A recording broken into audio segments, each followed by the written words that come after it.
premier souffle, tu mis ta vie en moi.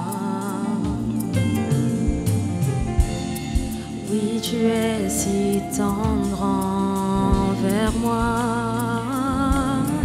Oh, l'amour renversant, extravagant, infini de Dieu. Sans faiblir, il me cherche, il me poursuit, me ramène à lui. Je suis indigne et sans mérite, mais pour moi tu t'es livré. Oh, l'amour renversant, extravagant, infini de Dieu.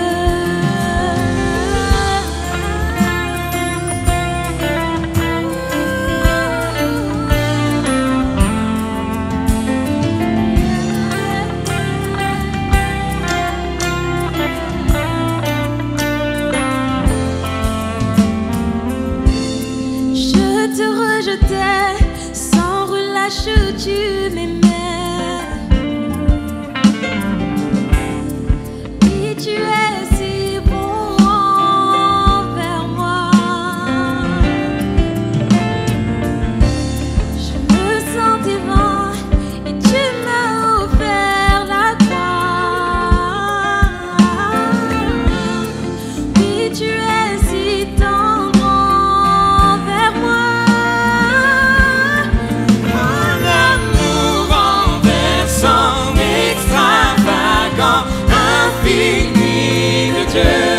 Sans faiblir, il me cherche, il me poursuit, me ramène à lui. Je suis indigne et sans mérite, mais pour moi tu t'es livré. Oh, l'amour renversant, extravagant, infini de Dieu.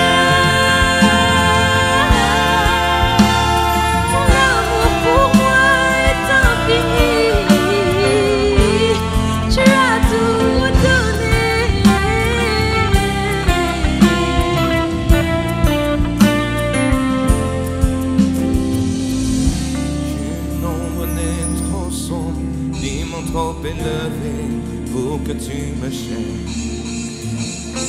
Aucun mur ne peut résister, ni mensonge tenir, sans fin tu me cherches. Aucune ombre n'est trop sombre, ni mon trop élevé pour que tu me cherches. Aucun mur ne peut résister, ni mensonge tenir, sans fin tu me cherches. Aucune ombre n'est trop sombre, ni mon trop élevé pour que tu me cherches. Aucun mur ne peut résister, ni mensonge tenir, sans fin tu me cherches. Aucune ombre n'est trop sombre, ni mon trop élevé pour que tu me cherches.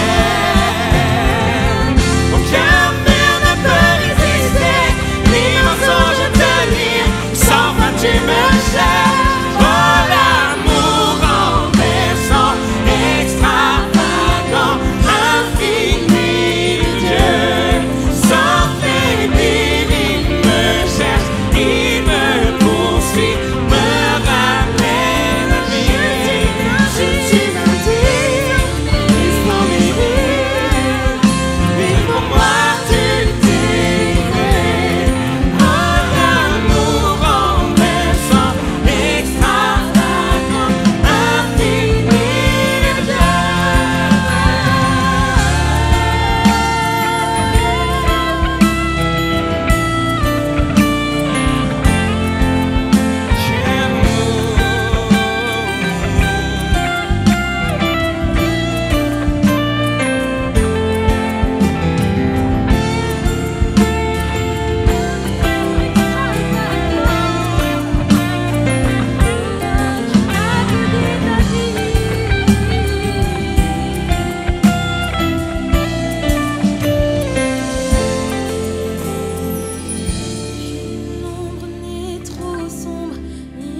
tenir, sans fin tu me cherches. Disons ensemble.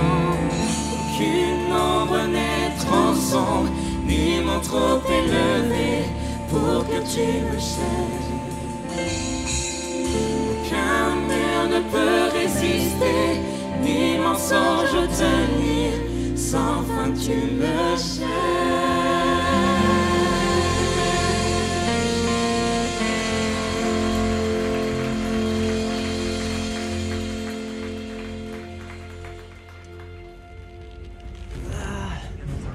On regarde la suite.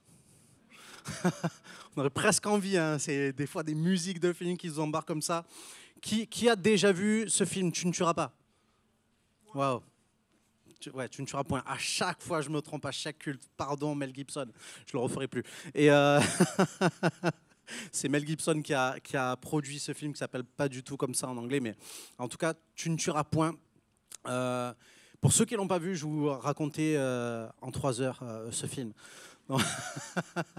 Non, en fait, c'est une histoire vraie en fait. C'est une histoire d'un homme qui s'appelle Desmond Doss, qui est un soldat de l'armée américaine, qui a combattu, en fait, qui s'est trouvé sur un champ de bataille en Asie pour son pays, pour en témoigner sa fidélité à sa nation, témoigner son engagement en fait pour sa nation. Il a voulu se retrouver sur le champ de bataille.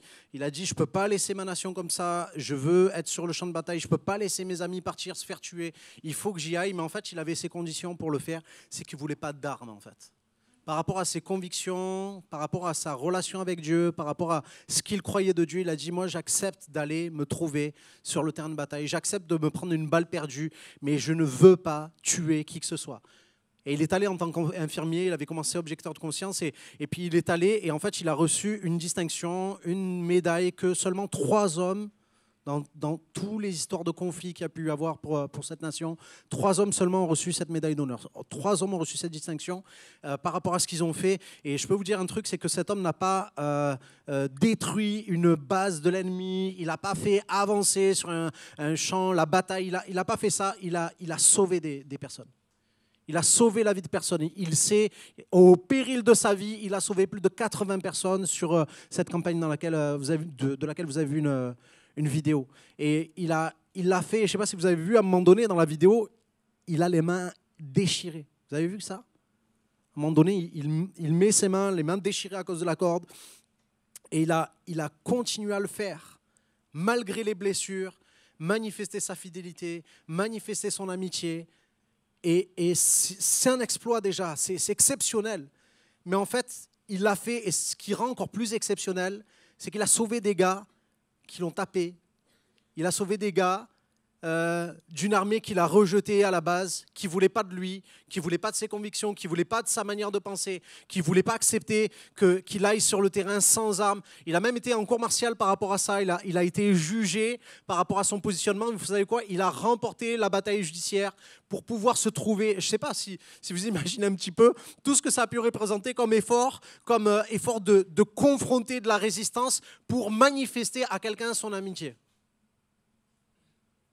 C'est hallucinant, non? Et vous savez quoi? C'est fort. Enfin, moi, ce film m'a bouleversé. Je suis plutôt Walt Disney avec les enfants d'habitude, mais là, ce film m'a touché. Et si vous voulez, c'est pour illustrer le thème des blessures de l'amitié que je voulais présenter cette vidéo. Et je me dis, combien d'entre nous ont été blessés sur le terrain de l'amitié alors qu'ils voulaient faire du bien aux gens? J'ai regardé dans les chiffres qu'il y a au sujet de la Deuxième Guerre mondiale, combien de morts il y avait pour cette guerre mondiale. C'est la guerre qui a fait le plus de dégâts, je pense, sur la Terre. 70 millions de morts. 70 millions de morts. C'est-à-dire que c'est comme si on avait rasé la France et un petit peu quelques environs de la surface de la Terre. C'est comme si on avait fait une bombe atomique d'un coup, toute la France, tout le monde, toi, moi, plus personne. Et on sait que le nombre de blessés, c'est encore plus grand. Et c'est immense comme nombre, mais je voulais poser une question. Est-ce qu'il y a des militaires dans ce lieu? Tu peux juste lever ta main si tu es militaire. Waouh, super. Yes. On peut l'applaudir? C'est super. C'est un soldat du feu. Et je veux juste honorer les gens qui sont dans la police, dans la sécurité, dans toutes ces forces-là. Il peut y avoir des bavures, tout ce que vous voulez, mais des gens qui ont par vocation accepté de se prendre des coups pour que toi, tu n'en prennes pas, je pense que ça mérite d'être honoré, non? Et je pense que c'est une version suprême de l'amitié. Quelqu'un qui accepte de se prendre des coups pour pas que tu en prennes. Quelqu'un qui accepte de prendre des coups pour que tu en manges pas. Et vous voyez combien il y a de mains qui sont levées là? Ok, ça veut dire pas beaucoup par rapport à tout ce qu'on est là. Et du coup, en fait, ça veut dire que par rapport à la question que je vais vous poser, on a déjà un élément de réponse. Est-ce qu'il y a autant de blessés sur les champs de bataille que sur le champ de l'amitié?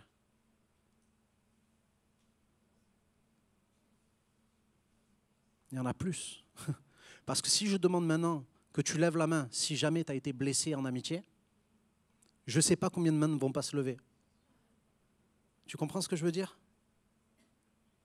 Ça veut dire qu'on a pas mal souffert sur le terrain de l'amitié et je veux juste vous honorer aussi parce que vous êtes encore là sur le terrain de l'amitié. Mais je crois qu'il y a des gens qui sont là sur le terrain de l'amitié et qui sont blessés sur le terrain de l'amitié et qui ont besoin d'être guéris sur le terrain de l'amitié. Vous savez, la vision de l'Église, quand vous allez sur le site internet, vous allez tomber sur quelque chose de fabuleux. C'est notre vision, c'est aimer, aimer mieux, aimer plus. Et dans la première partie, aimer, nous désirons que chacune des personnes qui va rentrer dans ce lieu sente et se sache aimée par Dieu et par ses frères et sœurs en Jésus-Christ. Vous savez quoi? C'est notre vision, c'est notre désir. Notre désir, c'est que tu ressentes l'amour de Dieu, que tu te sentes aimé de Dieu. Et je sais que dans ce lieu-là, beaucoup de personnes sont arrivées blessées par les églises, blessées par leur famille, blessées sur le terrain de l'amitié, blessées par les personnes qui étaient censées leur faire du bien, par les gens qui étaient censés être les amis, les gens qui étaient censés être fidèles, les gens qui étaient censés respecter le silence, respecter, et qui n'ont rien fait de tout ça. On se retrouve dans des situations où, vous savez, j'écoutais un chant il y a pas mal d'années, un chant qui parlait de ce que Jésus a fait à Gethsémane, de ce que Jésus a fait par rapport à la Sainte Seine et la manière dont, en fait, il a été trahi, en fait. Et dans ce chant, il disait quelque chose, une parole très intéressante. Il disait « Seul un ami pouvait trahir un ami. Seul un ami pouvait trahir un ami. » Vous savez quoi? On a des entretiens régulièrement et je pense que les choses les plus laides, les plus moches qu'on a pu entendre, c'est les choses qui se passent entre un mari et sa femme.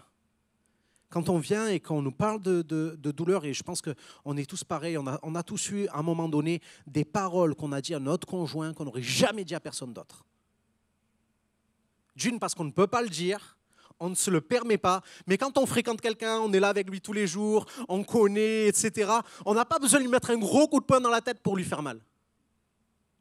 Des fois, on a juste à soulever la manche et appuyer sur le bleu et dire, je sais que ça fait mal là, je te balance une petite vanne de ce côté-là. Seul un ami peut faire ça. Et je peux vous dire que tous on a été blessés dans l'amitié.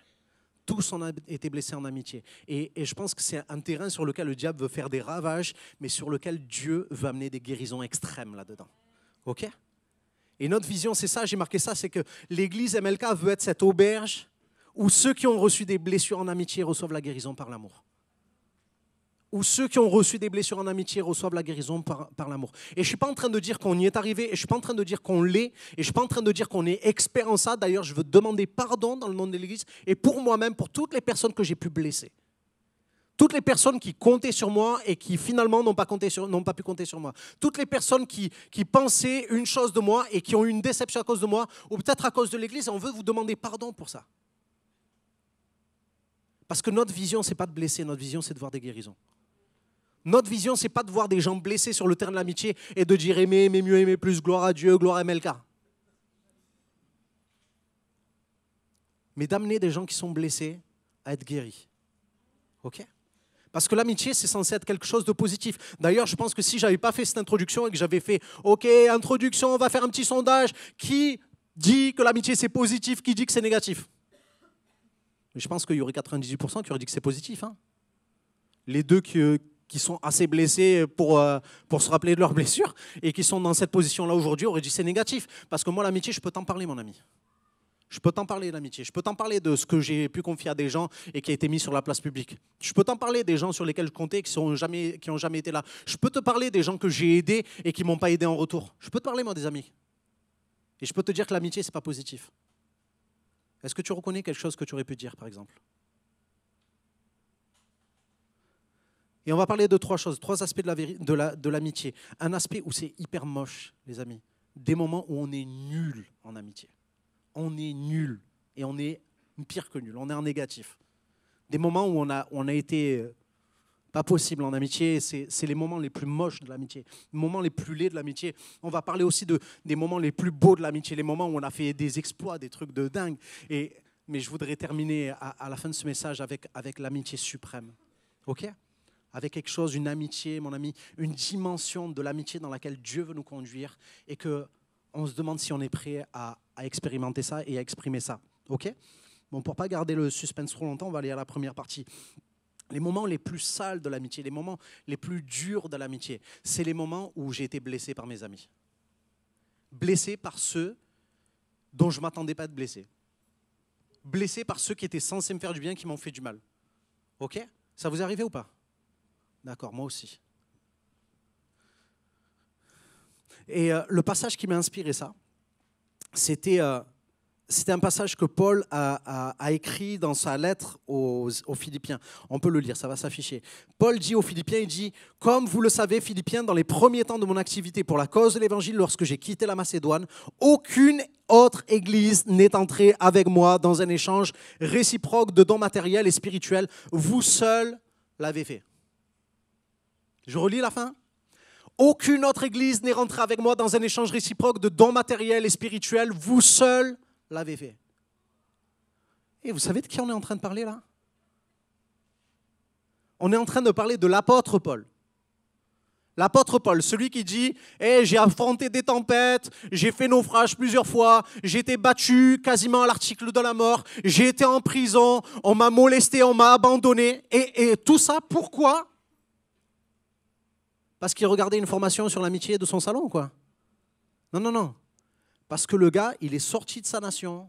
Il est allé voir des nations qu'il ne pouvait pas blairer au début. Il est allé leur parler de Jésus. Ces mêmes gens auxquels il parlait de Jésus, auxquels il présentait celui qui est la solution de la vie, auxquels il présentait son ami, ces gens l'ont rejeté, l'ont battu. Et tu sais quoi ? Il était battu à un moment donné, il est laissé pour mort. Il retourne là où on a voulu le tuer. Alors le gars est un peu taré quand même, tu me diras. Mais il a exprimé une dimension de l'amitié hallucinante, oui ou non ?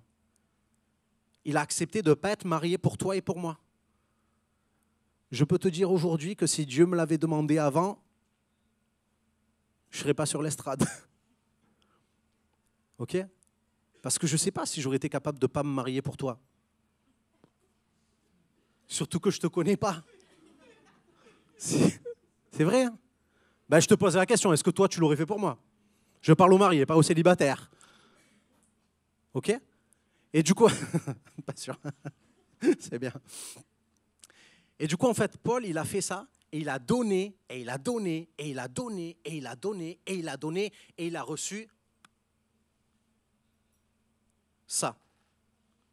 Il a reçu ça. Aucune autre église n'est entrée en compte avec moi. C'est-à-dire que toutes les lettres, tu sais que tu lis la lettre de l'église aux Corinthiens, la lettre aux Romains, la lettre aux Éphésiens, la lettre aux Philippiens, et puis la lettre à tous les liens que tu veux.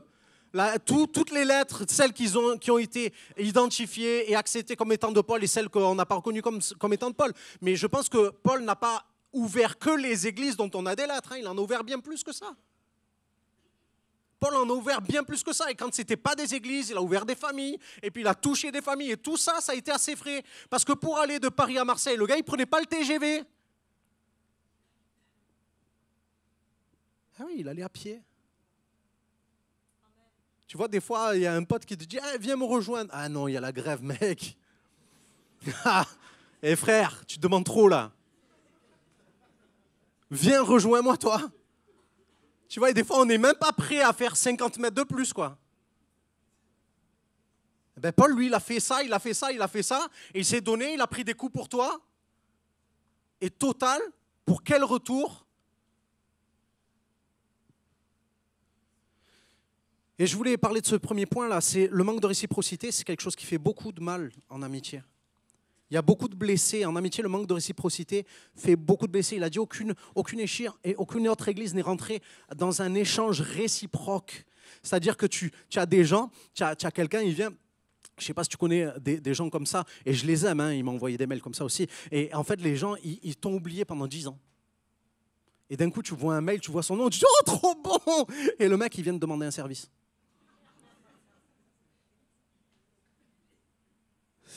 Ok. T'as l'autre aussi, il ne se rappelle pas de toi, mais il se rappelle de toi quand il a besoin d'argent. Alors il vient, il te dit tu n'aurais pas 10 balles? Prête-moi 10 balles. Et tu prêtes 10 balles, c'est 10 balles, quoi, c'est bon, pas de souci. Tu lui as prêté. Prêté. P-R-E, accent circonflexe, T-E-R. Et le gars, il t'oublie. Mais par contre, il n'oublie pas ton numéro quand il a besoin de 100 balles. Et puis il vient et il te dit tu n'aurais pas 100 balles. Mais toi, comme tu es un ami, je ne vais pas faire comme lui. Tu lui tends le billet de 100 balles, mais tu ne le lâches pas direct. Tu le regardes dans les yeux et tu te rappelles des 10 balles. Ils ne sont pas revenus. Là, celui-là, il revient. OK? Et puis il ne revient pas. Et il oublie de te rendre 100 balles. Mais il n'oublie pas que tu peux lui prêter 1000 balles. Alors il vient, il te demande 1000 balles. Qu'est-ce que tu fais?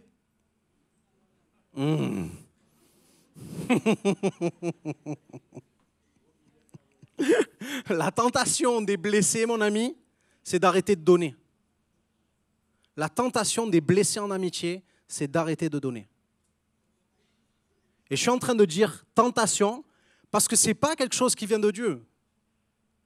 Jacques, il dit, ce n'est pas Dieu qui tente, c'est le diable qui tente. Et le diable tente pourquoi? Il tente pour faire arrêter de donner. Mais le diable est malin parce que ce n'est pas arrêter de donner juste qu'il veut que tu fasses. Il veut casser le plan de Dieu. Jésus a appelé ses disciples. Ils étaient enfants du diable, ils sont devenus enfants de Dieu. Ils étaient enfants de Dieu, ils sont devenus serviteurs de Dieu. Et Jésus, à un moment donné, va leur dire, hé les gars, je ne vous appelle plus serviteurs. Je vous appelle mes amis. Parce que le serviteur ne sait pas ce que fait le maître, mais mes amis, vous, je vous ai fait connaître tout ce que j'ai entendu du Père. En gros, il est devenu ami, il nous fait connaître les secrets du Père, il nous donne des révélations, il donne des révélations à ses amis. Et le diable veut que les révélations de Dieu s'arrêtent. Et il veut que tu arrêtes de donner. Parce qu'il y a autre chose, la Bible dit qu'il y a plus de joie à donner qu'à recevoir. Donc en fait, celui qui est le voleur dans Jean 10, le voleur, il vient pour égorger, pour dérober, pour détruire. Qu'est-ce qu'il va faire? Il veut dérober quoi? Et il veut détruire quoi? Il veut dérober ta joie et il veut dérober ton identité. Et il veut détruire celui que Jésus t'a appelé à être. Jésus t'a pas simplement appelé à être enfant de Dieu, il t'a appelé à servir Dieu. Et je ne suis pas en train de dire que servir Dieu, c'est au-dessus d'enfant de Dieu, mais servir Dieu, c'est un complément d'enfant de Dieu. Parce que si tu es juste serviteur, tu es moins que l'enfant. C'est l'enfant qui est plus. C'est l'héritier qui est plus, ce n'est pas celui qui sert Dieu. Mais l'héritier qui sert son père, c'est merveilleux. Mais ce n'est pas seulement ça. Parce que tu peux servir Dieu, tu peux être enfant de Dieu sans avoir une relation d'amitié avec Dieu. Vous connaissez l'histoire du fils prodigue?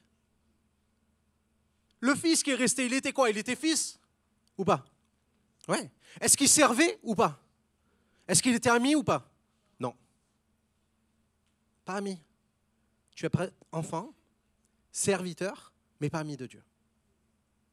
Et je pense que le but de Dieu et l'appel de Dieu, c'est de faire de nous ses amis. Ceux qui entendent le cœur du Père, ceux qui relâchent le cœur du Père, ceux qui reçoivent l'héritage du Père, ceux qui relâchent l'héritage du Père. Et le diable, quand il vient te trouver sur le terrain où tu es blessé, sur le terrain de l'amitié, c'est pour achever le plan de Dieu au travers de ça. Et je sais que je suis en train peut-être de remuer des choses, mais je crois que Dieu m'a envoyé aujourd'hui pour qu'il y ait on casse le plan de l'adversaire. Qu'on dépouille le terrain des blessés et des morts de l'amitié pour faire se relever des gens qui ont été blessés et faire des amis de Dieu et des amis de Dieu.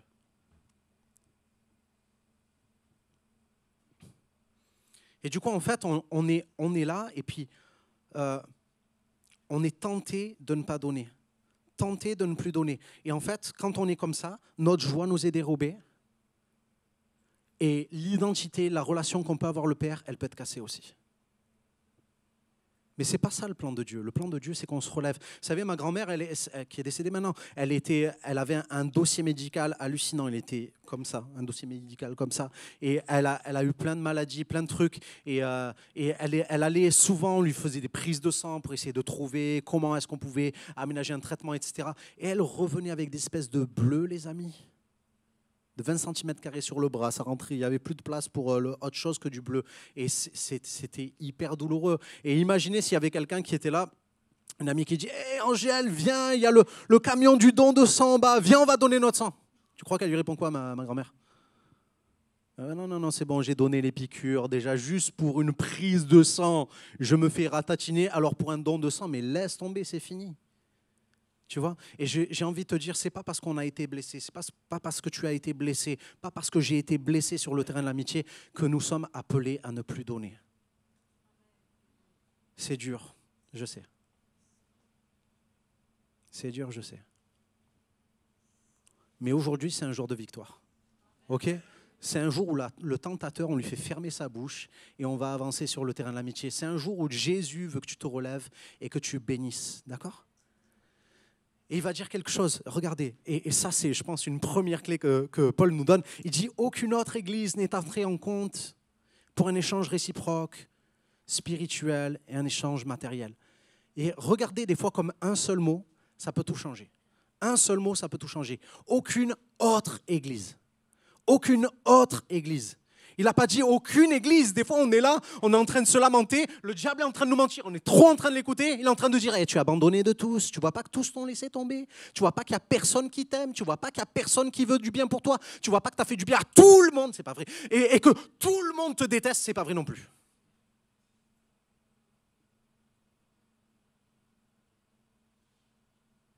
Et Paul, il n'est pas en train de se lamenter, pas en train de dire hey, « tous m'ont abandonné ». Il est quand même en train de déverser son cœur et sa tristesse. Mais dedans, il y a comme une lueur. Il dit « aucune autre église ». Aucune autre église. Vous savez, un mot. Des fois, on a reçu tellement de paroles médisantes, tellement de choses qui nous ont rabaissés, tellement de paroles humiliantes. Et il y a quelqu'un qui vient, qui nous donne une parole d'encouragement. On n'arrive même pas à la reconnaître. On n'arrive même pas à la recevoir parce qu'on pense, on est focalisé sur les paroles négatives et on a oublié les paroles de bénédiction. Ce qui fait que quand la parole de bénédiction, elle vient, on se dit, ah là là là, lui, il est en train de me faire un truc, il va me demander 100 balles là. Et tu es blessé sur le terrain de l'amitié, tu n'arrives plus à fonctionner en matière d'amitié parce que tu as été blessé et tu ne veux plus être blessé. Mais si tu veux renverser la machine, et sortir des blessures de l'amitié, ce n'est pas rester tranquille, loin de l'amitié, comme ça l'amitié ne te blesse plus. C'est avancer sur le terrain de l'amitié et laisser Jésus te guérir. Ok ? Laisser Jésus te guérir. Et je pense que pour que Jésus puisse nous guérir, il y a quelque chose qu'on a besoin de faire. Vous connaissez ce psaume qui dit « Mon âme bénit l'Éternel et n'oublie aucun de ses bienfaits ». Il est en train de parler à son âme, il est en train de parler à ses émotions, il est en train de parler à ses pensées, à ses raisonnements. Il dit, arrête mon raisonnement de me dire que tu es le seul prophète à être resté debout. Parce que Dieu, il va finir par te répondre qu'il y en a 7000 qui sont restés debout. Arrête mon âme, tu as le droit de faire taire tes émotions. Parce que des fois, c'est un sentiment d'abandon. Vous connaissez le sentiment d'abandon chez les enfants ? Les nourrissons de 9 mois, ils sont là. Et à un moment donné, il y a le temps du sevrage. On essaie, bon, tu lâches un peu le tété de ma femme là. C'est la seule personne que j'accepte qui fasse ça. Et tu lâches ça, et après, tu dis, bon, ok, c'est bon, tu prends assez de place. Et le truc, il fait ça, et il prend toute la place. Et on est tous les deux sur le bord du lit, quoi, tu vois. Et en fait, on a envie de dire à l'enfant, hé, mon bébé, je t'aime, hein, mais on va te mettre dans ta chambre. C'est le lit avec les barreaux, on dirait une prison. Bon, il faut dire qu'on est un peu cruel quand même, en tant que parent. Il faudrait qu'on fasse autre chose pour les berceaux, un truc avec des films, des écrans LCD derrière. Tu vois, c'est... Et on met l'enfant, on l'a calmé, je suis là, je t'aime, je suis ton ami, tu es mon ami, non, je te pose.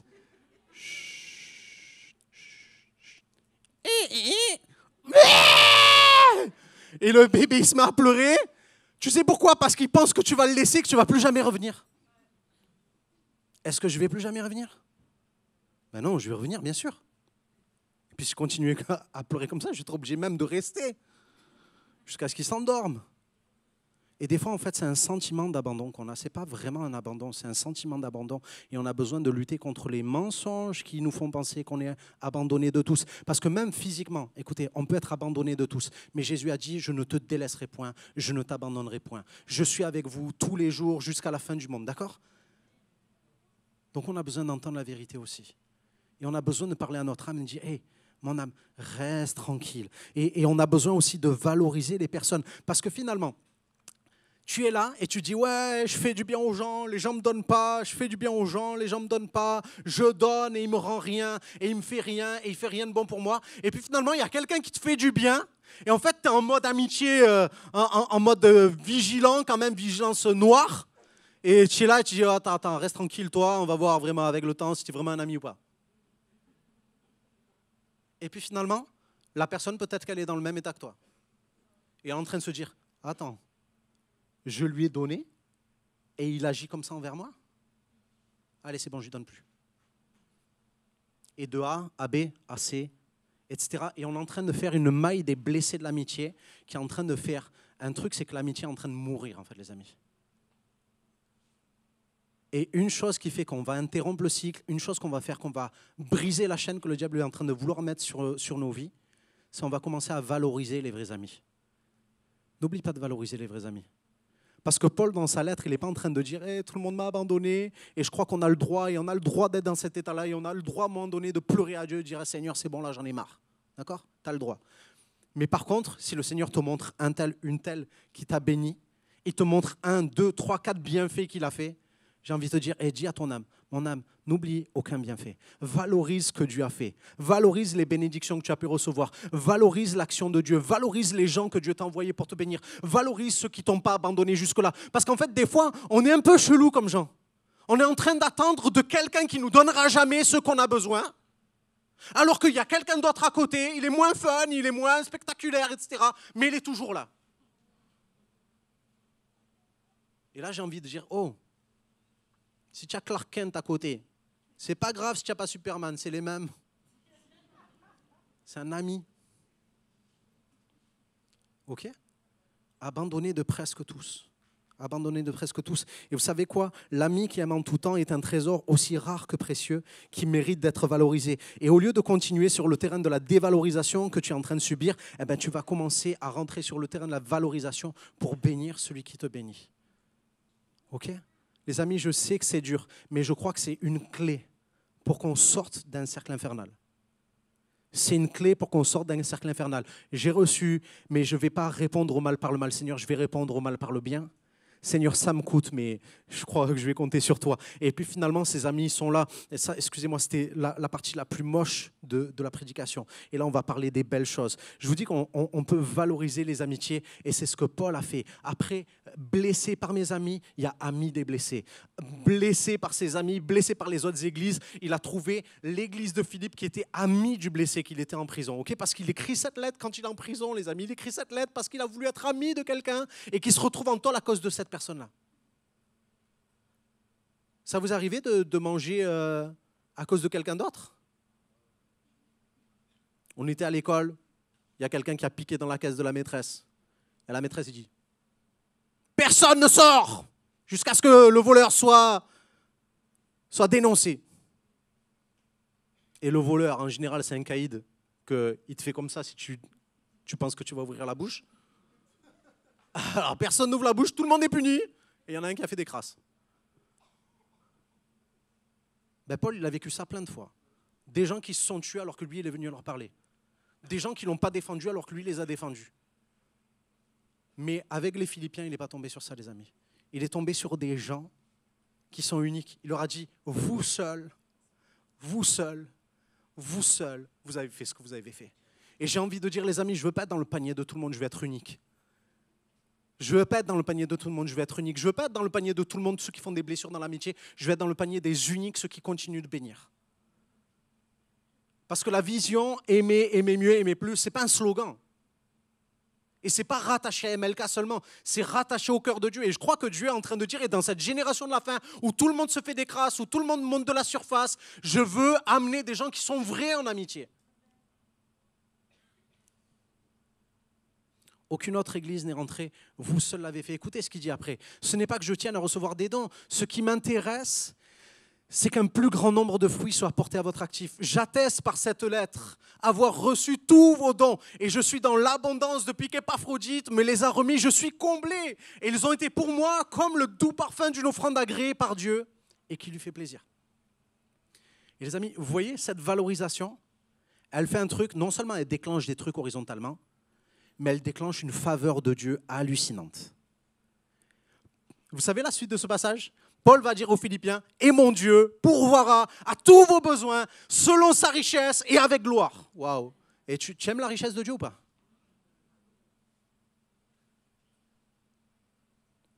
Et il est en train de dire, les amis, vous avez déclenché une bénédiction. Le cœur de Dieu est réjoui. Dieu va répondre pour vous. Dieu va répondre pour vous. Et vous savez pourquoi on se retient de le faire? Parce qu'on a peur de perdre. Mais en fait, en valorisant, on déclenche et on encourage les vrais amis. Vous savez quoi? Quand on n'a presque rien, quand quelqu'un nous donne un petit peu, c'est beaucoup.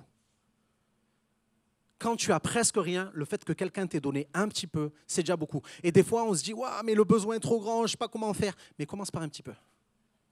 Commence par un petit peu. Sois déjà sur ce terrain où tu vas donner alors que personne ne donne en fait. Et ça va être génial, les amis. Ça va être génial. Et on a besoin de libérer ça. Et je pense que c'est ce que les Philippiens ont fait. Et Paul les a honorés. Et je pense qu'il y a quelque chose que Dieu veut déclencher dans ce domaine-là. Les amis, on n'est pas fait pour rester sur le terrain des blessés de l'amitié. Tu n'es pas fait pour rester sur le terrain des blessés de l'amitié. Ça, c'est le plan de l'adversaire de ton âme. C'est le plan de celui qui veut ruiner ta vie. C'est le plan de celui qui veut que tu arrêtes. Parce que, comme j'ai dit, il veut dérober ta joie. Mais ne laissons pas l'adversaire diriger et mener la danse. Regardez ça. L'ami aime en tout temps et dans le malheur, il se montre un frère. Je suis en train de vous parler d'une qualité d'amitié, les amis. Ce n'est pas une qualité superficielle. Ce n'est pas une qualité superficielle. Moi, j'aime bien les réseaux sociaux. Sur Facebook, j'ai plus de 1000 amis. Mais ce que je peux te dire, c'est que dans la vie, j'en ai pas plus que 1000. J'en ai même pas plus que 100. Et je pense que j'en ai même pas plus que 10. Et peut-être qu'ils rentrent juste dans la main. Et je ne suis pas en train de les juger. Hein. Je ne suis pas en train de vous juger, je ne suis pas en train de juger qui que ce soit. Parce que si je n'ai pas 1000 amis, c'est parce que je ne suis peut-être pas capable d'aimer 1000 amis. Hein. Parce qu'il vaut mieux avoir peu d'amis et leur donner la récompense d'un ami, recevoir un prophète en qualité de prophète, recevoir un ami en qualité d'ami. D'ailleurs, Dieu n'a pas dit « Hey, tu aimeras tous tes prochains ». Il a dit « Tu aimeras ton prochain ». Il nous connaît trop bien, le Seigneur. Déjà, commençons par là, ou recommençons par là. Et je pense que les Philippiens, ils ont été exceptionnels. Ils ont capté le système de Dieu. Et en fait, ils ont reçu un honneur de Dieu. Et je pense qu'ils ont reçu aussi une provision de Dieu. Et les amis, faisons-le pas par intérêt. On le fait pour la gloire de Dieu. On le fait parce qu'on est appelé à être amis de Dieu. On n'est pas appelé à être des amis superficiels. Vous savez qu'Instagram a supprimé le like public. Alors, si tu postais que des photos pour avoir des likes, mon ami, tu peux jeter Instagram, hein, tu prends un autre truc. Et les influenceurs, c'est un peu le fond de commerce. C'est plus tu as de likes, plus tu es liké. Tu as vu? Plus tu as de followers, plus tu as de followers encore. C'est plus tu as de gloire, plus tu as de gloire, etc. Et en gros, Instagram a coupé un peu ça et il a dit, OK, on va enlever le like public et on va laisser le like privé. De sorte que la personne qui est likée, elle voit qui la like, mais les gens qui vont liker ne savent pas vraiment combien il y a de likers. OK? Ça va, c'est compris? Pourquoi? Parce qu'en fait, ils se sont dit que cette pression du like, c'est en mode, attends, les gens, ils sont à la course au like. Et au lieu de vouloir être vrai en amitié, c'est parce que le gars, il est fun que tu likes. Des fois, il va poster des trucs bidons, mais parce que c'est lui, tu likes. Tu connais pas le mec dans la vérité, mais tu likes, parce que tout le monde like, quoi. C'est un influenceur, c'est une influenceuse. Et Instagram se sont dit, non, nous, on veut que les gens likent les gens parce qu'ils les aiment. On veut qu'ils likent les gens à cause de ce que les gens ont produit, pas à cause de leur renommée. C'est quoi? Et en fait, je pense que c'est un système qui est un peu superficiel d'aimer les gens qui sont aimables, d'aimer les gens qui sont fun, d'aimer les gens quand ça réussit. Mais en fait, quand ça réussit pas, tu n'aimes plus personne. Ou quand ça réussit pas, quand tu réussis pas, tu n'es plus aimé. J'ai marqué ça, j'ai marqué le véritable ami, c'est pas celui qui va te faire devenir quelqu'un en public, mais il te permet d'être toi en privé. Le véritable ami, c'est pas celui qui va te faire devenir quelqu'un en public, mais il te permet d'être toi en privé. Et vous savez quoi? Les Philippiens, ils ont permis à Paul d'exprimer sa tristesse de ne pas être soutenu par les autres églises. Parce que, je ne sais pas, si quand vous envoyez des posts sur Facebook, vous envoyez des posts quand vous êtes trop dégoûté. Si le camp de PSG va perdre au quart de finale. Oh, désolé. Je pleurerai avec vous. Vous n'envoyez pas des trucs du fond de votre cœur, vous envoyez que des trucs de surface. On n'envoie que des trucs de surface sur Facebook. Ou que des trucs en profondeur quand c'est bon. Mais je ne vais pas envoyer le truc, j'ai envie de la tuer, celle-là. Tu vois, en mode comme ça. Il y en a qui le font, hein, ils ne se gênent pas, mais ils n'ont pas compris. Et du coup, je me dis, non, mais on a besoin d'être un peu plus profond que la surface en mode d'amitié. On a besoin d'être là quand les gens ont besoin. On a besoin d'être là, pas que quand publiquement ça va, pas que liker quand c'est bon publiquement. J'ai besoin d'être là pour liker quand ça ne va pas. Vous savez quoi, je parlais d'honorer, et je voudrais honorer 2 amitiés que j'ai. C'est mon Steve. Mon Steve, c'est un gars avec qui je vais courir de l'église et que je kiffe. Je peux parler de tout avec lui. On est là, il supporte ma lenteur au footing. Et oui, j'arrive à courir un petit peu.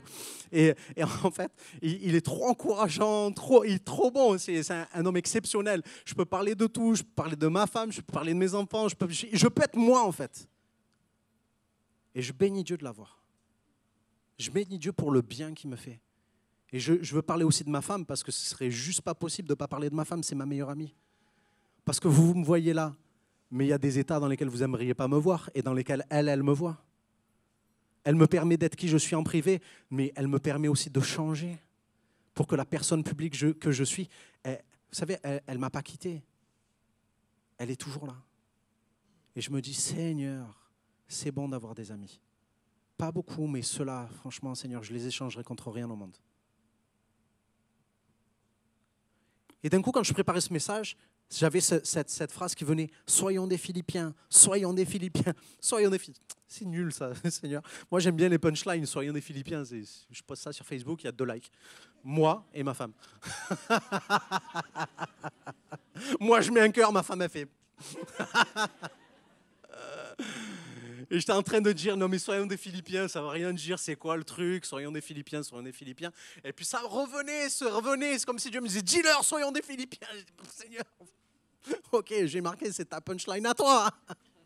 Je n'ai pas signé moi. Et finalement, en fait, je regarde, le Philippien, qu'est-ce que ça veut dire? Philippésios, c'est un mot grec formé de 2 mots. Premier mot, écoutez ce que c'est. Philos. C'est pas trop beau ça? Ami, lié d'amitié avec quelqu'un, lui vouloir du bien, un associé, un compagnon, un ami du fiancé, celui qui demande la main de la fiancée, qui rend divers services pendant la cérémonie du mariage et la célébration des noces. Et je me suis dit, ah mais ces gars, ils avaient vraiment un ADN d'amis. Rien que dans leur nom, c'était marqué. C'est comme s'ils n'avaient pas renié leur nom. Je suis enfant de Dieu, je peux être que ami des gens. Je ne renie pas qui je suis. Et je n'ai pas juste un nom, j'ai tout ce qui va avec. J'ai l'ADN, j'ai les mains, j'ai le cœur, j'ai les bras, j'ai les mots. C'est un rap, ça. Un ami. Et vous savez quoi, on accompagne des jeunes couples qui vont se marier et tout ça, et on sait que, oh là là, la préparation du mariage, les amis, c'est la galère. T'es coincé entre la famille et la belle famille. Et souvent, tu as dit, allez, bon, Seigneur, on a assez pour 150 personnes. Mais le problème, c'est que la maman, elle met la pression pour la tantine au pays, qui est la cousine du cousin du frère, et que tu n'as jamais vu et qui va être là au mariage, et finalement, c'est passé de 150 à 350 personnes, et tu as la pression, et tu dis, non, mais je ne peux pas. C'est pas que je veux pas, je peux pas, je peux pas. Et en fait, on a besoin d'amis à un moment donné qui, face à la pression, se tiennent et disent, hé maman, c'est bien, mais ils avaient dit 150, on est à 350, quoi. Ok, la tantine, 350, mais c'est la dernière, s'il te plaît, pour lui. On a besoin de gens qui se tiennent là. C'est l'ami du fiancé qui va te demander la main de la mariée. Et je me dis, tu vois, quand tu vas vers ton beau-père et que d'un coup tu te prends un coup de pression, moi c'est un entier, mon beau-père qui est colosse, et avec un couple là par là, et j'ai besoin d'un ami qui se tienne, tu sais quoi, qui prenne les coups de pression pour moi. Un ami qui prend ce que je suis censé prendre, qui absorbe pour moi, qui dit « Attends, je ne vais pas te laisser prendre ça tout seul, je vais t'aider. » Je ne suis pas une mamie qui a besoin de traverser la route, tu n'as pas besoin de porter mon sac, mais à un moment donné, j'ai des coups de pression et j'ai besoin que mes amis soient là. Et ces amis-là, les Philippiens, je pense qu'il y avait tellement de pression dans la vie de Paul, tellement de choses qui lui pesaient dessus, tellement de choses qui étaient là, il a trouvé des amis qui sont mis au milieu, quoi. Et je dis, mais c'est trop bon, Seigneur. Alors j'ai envie de nous dire, soyons des Philippiens, les amis. Soyons des Philippiens. Philippiens. Et vous savez, on parlait de l'auberge et hippos, le deuxième mot, c'est cheval. Et ce mot auberge, on le trouve dans la parabole du Samaritain. Vous vous rappelez de la parabole du Samaritain ? Il y a un gars qui était ruiné sur le chemin, il était molesté, il a été frappé, presque laissé pour mort, qui était là. Et puis il y a des hommes religieux qui passent, qui le laissent tomber. Et puis il y a un Samaritain qui va s'arrêter. Et il va prendre le gars, il va le mettre où ? Sur sa monture. Et il va le conduire à l'auberge. Et j'ai envie de dire, les amis, si le bon Samaritain c'était Jésus, je voudrais bien être le cheval. Vous arrivez à faire le cheval ou pas ? Il ne fait pas comme ça le cheval. Non, sérieusement. Vous savez, un cheval, j'ai regardé quelques images et c'est juste trop beau. Un cheval, quand j'étais au Togo, j'ai vu un gars, il était en mode avec une espèce de petit bout de bois comme ça, avec une espèce de bout de fer en carré comme ça. C'était une pioche et une bêche, ce que tu veux. Je sais pas, je n'ai pas fait du jardin. Et en fait, il était comme ça. Je ne vais pas vous le faire en direct parce qu'il a fait ça sur un espace comme la salle en fait. Et il a fait ça et il a labouré son champ avec un petit truc. Vous ne croyez pas qu'un cheval, ça l'aurait aidé ?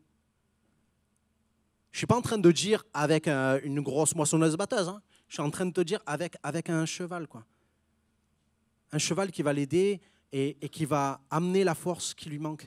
Et je me dis, waouh, c'est Philippe Essios, c'est Philippiens. C'était des gens qui étaient là pour faire ça, pour amener la force qui manque à quelqu'un pour faire ce qu'il a besoin de faire.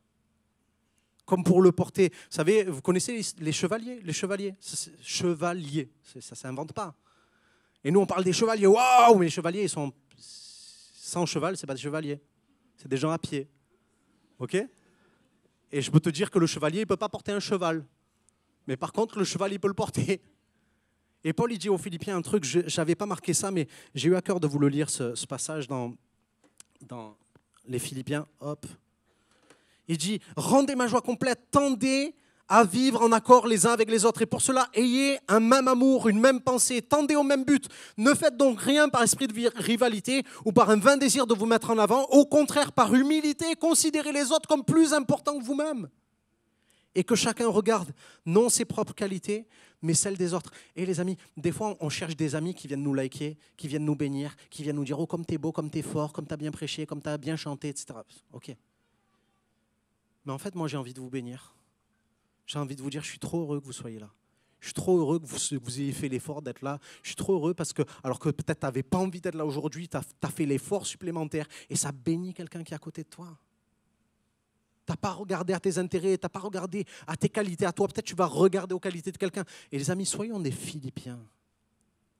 Soyons des Philippiens, soyons des encourageurs, des gens qui bénissent, des gens qui portent d'autres pour être dans des positions des fois plus élevées que nous. C'est pas merveilleux, les amis ? On va passer au dernier point. Vous savez le point commun entre Paul et les Philippiens ? Ce n'était pas les blessures de Paul. Ce n'était pas la générosité des Philippiens. C'était les blessures de Jésus et sa générosité à lui aussi. Parce que tout ça n'aurait pas existé si Jésus, à un moment donné, n'avait pas croisé le chemin de Paul. Si Jésus n'avait pas arrêté Paul sur son chemin. Tu vois, je suis en train de te parler d'amitié et depuis tout à l'heure, peut-être à l'intérieur de toi, et ce qui est normal, je comprends avec ce que tu as vécu, tu es en train de te dire, mais lâche-moi avec ton amitié là. Si tu savais ce que les gens m'ont fait, tu ne serais pas en train de me brancher avec ton amitié. Tu ne serais pas en train de me demander des choses que franchement j'ai déjà faites, j'ai déjà fait 1000 fois, j'ai déjà fait ce que tu me dis et ça ne marche pas. Parce que le cœur de Paul, alors que Jésus va l'arrêter sur le chemin de Damas, le cœur de Paul était plein d'envie de meurtre et plein de haine. Et vous savez quoi ? On n'est pas avec ça. Ça vient avec le temps. Ça vient avec les amis. Ça vient avec les amis qui nous ont blessés. Et je ne sais pas dans quel état, je ne sais pas ce qui a mis Paul dans cet état, mais ce gars-là était en train de s'opposer à Dieu sans le savoir. Il voulait détruire les gens qui ne pensaient pas comme lui. Et Jésus l'a arrêté avec une phrase en lui disant « Hey, je suis Jésus que tu persécutes. Je suis Jésus que tu persécutes. En fait, tu es sur un chemin où tu vas blesser mes amis et je vais t'arrêter. Tu es un chemin où toi, tu es blessé et tu vas blesser les autres. Je veux t'arrêter sur ce chemin. Je veux que ça arrête de fonctionner comme ça. » Et vous savez quoi? On est content quand Jésus défend ses amis. On est content quand Jésus il dit hey, « Je vais te défendre comme lui. » Tiens, Paul, t'as vu, c'est fini, Paul, c'est fini ton ennemi. Mais en fait, Jésus, il ne fait pas ça. Il ne va pas détruire ton amitié. Il va renverser la vapeur. Il va changer le mal en bien. Et c'est de cette manière que Jésus agit. Et tu sais quoi? Il accepte des blessures pour ça. Parce que Jésus a dit à ses amis, il dit, je ne vous appelle plus serviteur parce que le serviteur ne sait pas ce que fait son maître. Il dit, je vous ai appelé amis parce que je vous ai fait connaître tout ce que j'ai appris de mon Père. Je peux juste vous poser une question? À qui Jésus parle? Qui sont les amis à qui Jésus parle? On peut sortir leur CV? Pierre Renière. Judas, voleur, traître. Thomas, incrédule. Jean et Jacques, les deux font la paire. Les gars, tu es contre eux, ils t'envoient le feu dessus. Tu leur fais mal, ils te brûlent. Ok. Et ça, c'est mes amis. Et derrière, il peut mettre mon nom, il peut mettre Nicolas, il peut mettre tout ce que tu veux. Et je me dis, tu sais quoi? Jésus a été blessé pour que je sois restauré. Mon ami a eu des blessures pour qu'il puisse m'appeler ami. Et je trouve que c'est hallucinant. Tu sais, plus que des serviteurs dans la maison de Dieu, Jésus nous appelle à être ses amis, amis de ses amis. Et je vais terminer avec ça, en fait. Je vais terminer avec cette pensée.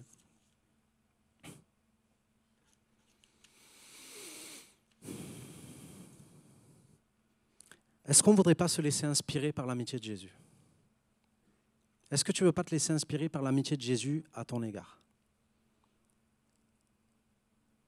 Aujourd'hui, tu es blessé et je ne suis pas là pour accabler et pour te dire « Hé mon ami, il faut que tu sois un Philippien, il faut que tu sois un ami, pas en surface, il faut que tu ne sois pas juste liker des gens quand ça va bien, il faut que tu sois là. » Je ne suis pas en train de te dire ça. Je suis en train de te dire ça, mais bien plus grand que ça. Je suis en train de te dire que tu ne peux pas faire ça si tu n'as pas été au contact des blessures de Jésus. Si tu n'as pas été au contact des blessures de l'amitié de Jésus. Tu ne peux pas faire ça s'il n'y a pas une dimension de l'amitié de Jésus qui t'est révélée. Et Jésus n'est pas en train de te dire hey, « Vas-y, tu n'es pas un ami, il faut que tu sois un ami, tu ne vas pas comme tu es relou, tu ne vas pas comme tu es nul. » Non, non, non, non, non. Tu es blessé, il faut pas que tu... Non, Jésus n'est pas en train de dire ça. Il n'est pas en train de dire hey, « Va voir tous tes ennemis. » Vous savez quoi, j'étais dans une réunion qui est organisée par les chrétiens témoins du monde et je suis tombé sur c'est des gens qui veulent témoigner de Jésus pour que des gens soient au contact de Jésus. Et j'étais invité hier, je témoignais et puis à la fin du témoignage, il y a un appel, je prie pour des gens et je me retrouve face à une jeune fille qui s'est convertie. Elle n'a même pas encore de vie d'église, elle est ancienne musulmane, elle a prié alors qu'elle était en dépression, elle était au bord du suicide, elle était sur le point d'en finir, elle a dû divorcer parce que en fait depuis qu'elle était mariée, le gars la prenait pour une esclave. Mais pas que ça, depuis qu'elle était enfant, ses frères et sœurs étaient valorisés, c'est un peu Cendrillon, le vilain petit canard, elle était méprisée, elle a été rejetée, elle n'a pas eu l'amour qu'elle avait besoin, elle n'a pas eu le même amour que les autres avaient. Et elle s'est dit, mais toute ma vie, c'est que ça ce que les gens ils peuvent me donner, mais j'en ai marre de la vie, je vais finir. Et au moment où elle est là, où elle dit, mais c'est bon, c'est fini, elle a la pensée de prier à Dieu, elle me dit, mais j'ai pas prié Allah, j'ai prié Jésus, je ne sais pas pourquoi. Oh. Et Jésus l'a sauvée. Et ouais. Vous savez quoi? Jésus l'a sauvée et elle était là en train de dire, mais Nico, j'ai entendu parler du témoignage, je voudrais témoigner, mais j'ai peur. Parce que déjà, quand j'étais de leur côté, j'étais piétiné. Mais si je leur dis que je suis de l'autre côté, mais qu'est-ce qu'ils vont faire? Et je pense qu'elle s'attendait à ce que je lui dise « Ah, il faut que tu sois un Philippien, que tu sois ami, il faut que tu y ailles, il faut que tu les aimes. » Mais en fait, j'étais là et j'étais juste brisé. Et je lui disais « Tu sais quoi? La Bible ne dit pas que le contraire de la peur, c'est le courage. Elle dit que le contraire de la peur, c'est l'amour. L'amour parfait bannit la crainte. Et je lui dis, tu n'as pas besoin de manifester du courage. Aujourd'hui, tu n'es pas en état. Tu as juste besoin d'être au contact de l'amour de Jésus. Parce que c'est son amour qui va bannir la peur. C'est son amour qui va bannir ta peur d'être à nouveau blessé. J'écoutais un message de Joseph Prince, et je vais terminer avec ça, un message de Joseph Prince, et le gars disait, tu sais quoi, je peux être sur un rocher, sur le rocher, et je peux trembler. Mais je veux te dire quelque chose, c'est que le rocher ne tremble jamais. Alors ce que je vais faire, c'est que je vais m'allonger sur le rocher, et je vais récupérer tout ce qu'il y a dans le rocher, toute cette stabilité. Et j'ai envie de te dire, tu trembles sur le terrain de l'amitié, tu es blessé sur le terrain de l'amitié, tu es fébrile sur le terrain de l'amitié, tu as été blessé, et tu trembles là-dessus et tu as juste envie de quitter ce terrain-là. Mais j'ai envie de te dire, allonge-toi sur le terrain, allonge-toi sur le rocher et reçois tout ce qu'il a à te donner. Reçois ce que le rocher qui a été frappé peut te donner aujourd'hui. Je vais terminer avec juste ce passage, vous le connaissez. Ésaïe 50, verset 3 dit « Méprisé et abandonné des hommes, homme de douleur et habitué à la souffrance. » Je ne sais pas, peut-être il y a une personne, une femme qui a été là ou une fille qui a essayé de se donner à plein d'hommes et en fait, méprisé, abandonné des hommes. On a juste pris ce que tu avais à donner et puis après on t'a jeté. Homme de douleur, habitué à la souffrance, peut-être quelqu'un qui a connu que la violence dans sa vie, battu par son père, battu par son mari, battu par ses frères, battu. Semblable à celui dont on détourne le regard. Peut-être les gens, ils n'ont même plus envie de te voir. Tu représentes trop la loose, tu ne représentes pas le succès, on ne te like pas, on change de trottoir, on fait semblant d'être au téléphone quand tu t'approches. Nous l'avons dédaigné et nous n'avons fait de lui aucun cas. Cependant, ce sont nos souffrances qu'il a portées. C'est de nos douleurs qu'il s'est chargé et nous l'avons considéré comme puni, frappé de Dieu et humilié. Mais il était blessé pour nos péchés, brisé pour nos iniquités. Le châtiment qui nous donne la paix est tombé sur lui et c'est par ses meurtrissures que nous sommes guéris. C'est par les meurtrissures, par les blessures de l'amitié de Jésus que tu peux être guéri aujourd'hui.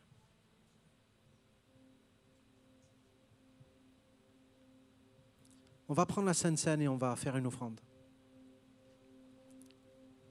On va prendre la Sainte Seine, se rappeler de la mort de Jésus à la croix. Et je voudrais juste que tu considères un instant que dans ces meurtrissures, tu es guéri. Dans ces meurtrissures, tu peux être restauré, guéri des blessures de l'amitié. Je ne te dis pas capable d'aimer et d'être un ami encore, si tu n'en es pas là. Mais je voudrais juste te dire que Jésus est capable de te guérir des blessures qui t'ont été infligées dans l'amitié, dans la famille. Il est là.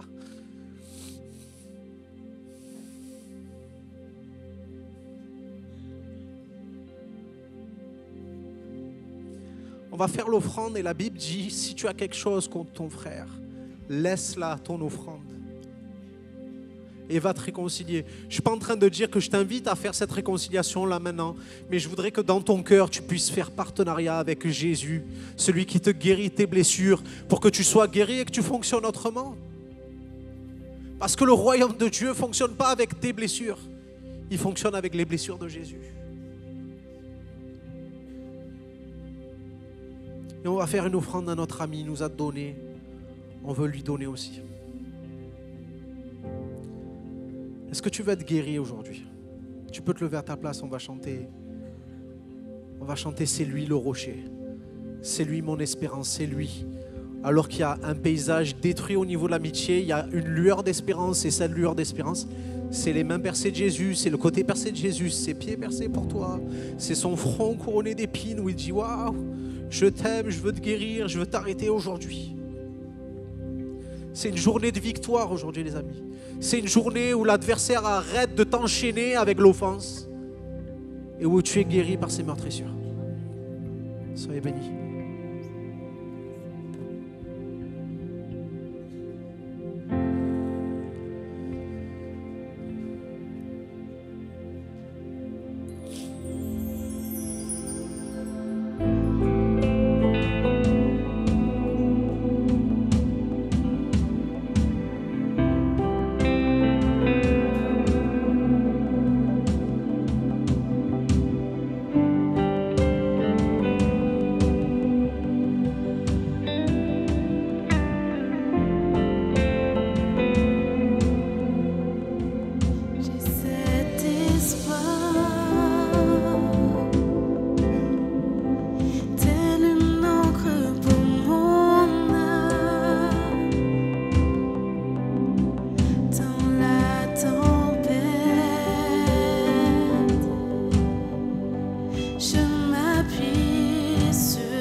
Dieu éternel,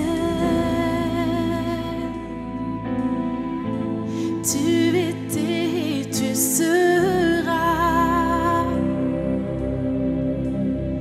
tu es fidèle et toujours près de moi.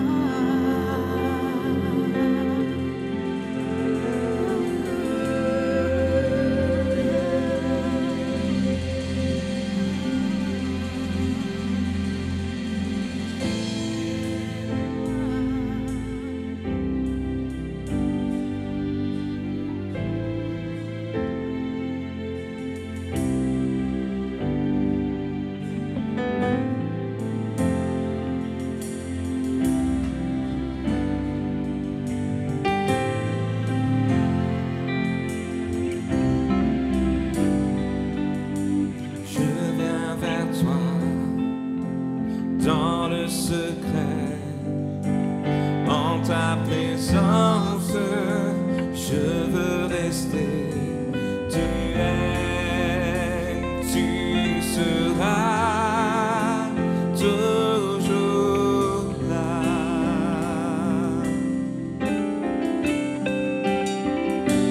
Tout contre toi, près de ton cœur, je peux entendre ta voix, Seigneur. Tu es, tu seras toujours là. Ébloui devant toi,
protège, tu me soutiens, tu es, tu seras toujours là.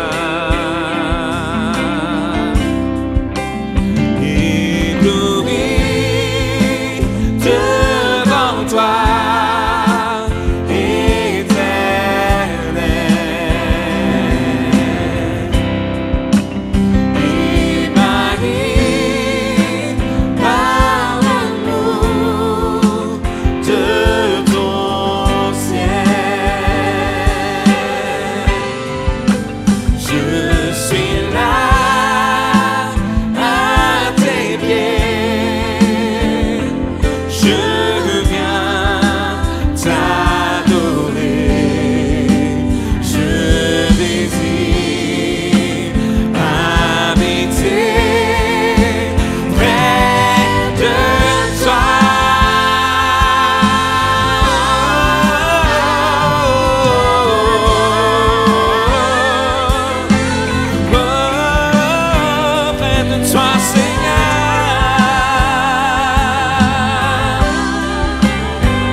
ta maison, Jésus, je veux demeurer près de toi, Seigneur.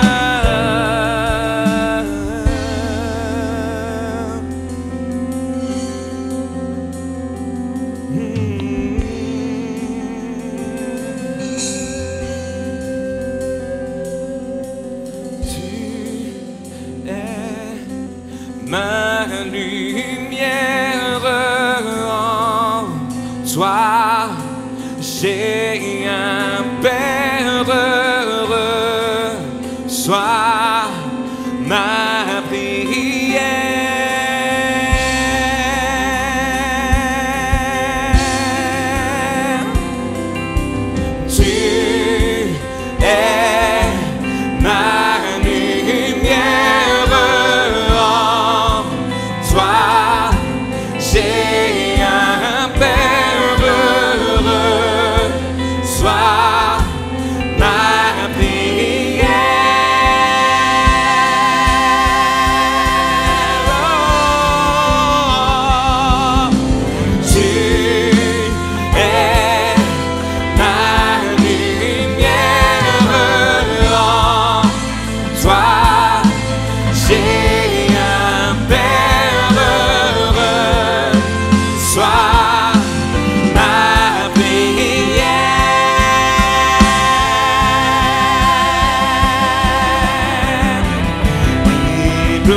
en toi, éternel,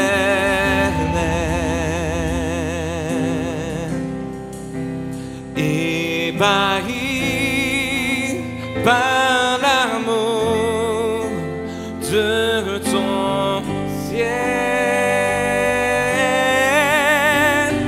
Je suis là à tes pieds,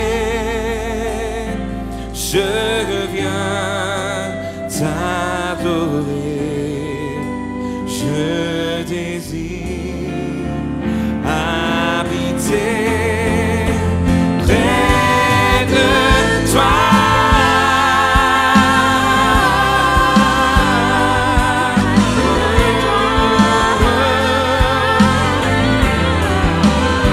Près de toi, Jésus, près de toi, Jésus, près de toi, Jésus.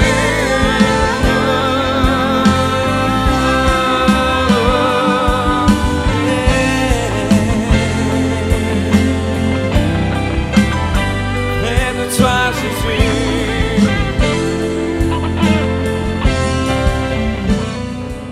Nous sommes heureux d'avoir pu passer ce culte ensemble dans la présence de Dieu. Et si vous passez en région parisienne, nous serions ravis de vous accueillir pour vivre un culte ensemble. Sachez que l'église MLK met à votre disposition d'autres contenus sur son site internet ou sur la chaîne YouTube Église MLK. N'hésitez pas à vous abonner. Notre mission, notre désir, c'est de vous offrir des contenus de qualité qui touchent les cœurs et qui changent des vies. Et pour cela, vous pouvez nous aider en soutenant financièrement ce beau travail afin que d'autres à leur tour soient bénis. Je voudrais personnellement vous dire merci. Merci pour votre fidélité, merci pour votre générosité et à très bientôt j'espère.